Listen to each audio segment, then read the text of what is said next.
Horrible situation there. Joining us now to discuss more about the investigation into what happened is Washington Post reporter Antonio Olivo. Hi, Antonio. Hi, thanks for having me. Antonio, can you tell me these recent things that have come up since this investigation has started, that possibly there were cracks in the pool area and other parts of the building that needed attending to and they were ignored? That's correct. There were cracks, pretty severe cracks in the pool area, beneath the pool, actually. Corroded concrete and rebar that had been exposed and was rusting, and all of that fed into, I wouldn't say ignored as much as delayed repairs. There were plans to fix that area and to deal with multiple cracks elsewhere in the building. Since that report was produced in 2018.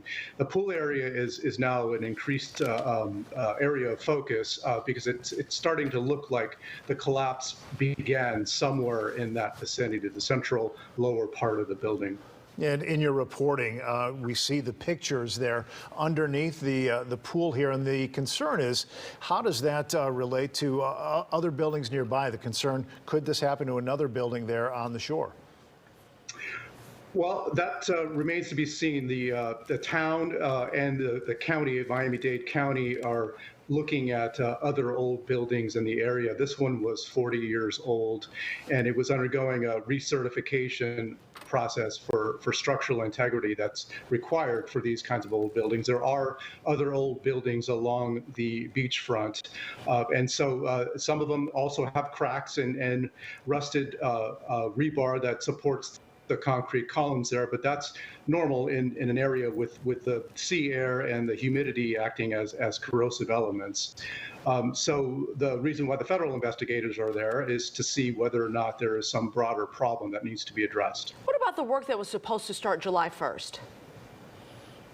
Well, that's in relation to this recertification process. The Condo Association Board was just getting started on what would have been a $9 million effort to fix that pool area. They've been paying into this for a long time, too, through the assessments, right? Right, and that's partially why anyone who knows what it's like to live in a condominium building knows that the assessments are charged for maintenance. And this was an expensive one, and unit owners were taking out loans to get ready to help pay for this. But it was, long in the making. What do city and state leaders tell us? What do they say to you about the culpability here, as lawyers are ready to be called to sort of assign blame to move forward? Well, in terms of culpability and accountability, that is all just starting. There are actually lawyers already who have been called. There is a class action lawsuit that was filed the day after the collapse. My understanding is that more and more people are joining that lawsuit. There will be questions about insurance liability that are sure to drag out for several years.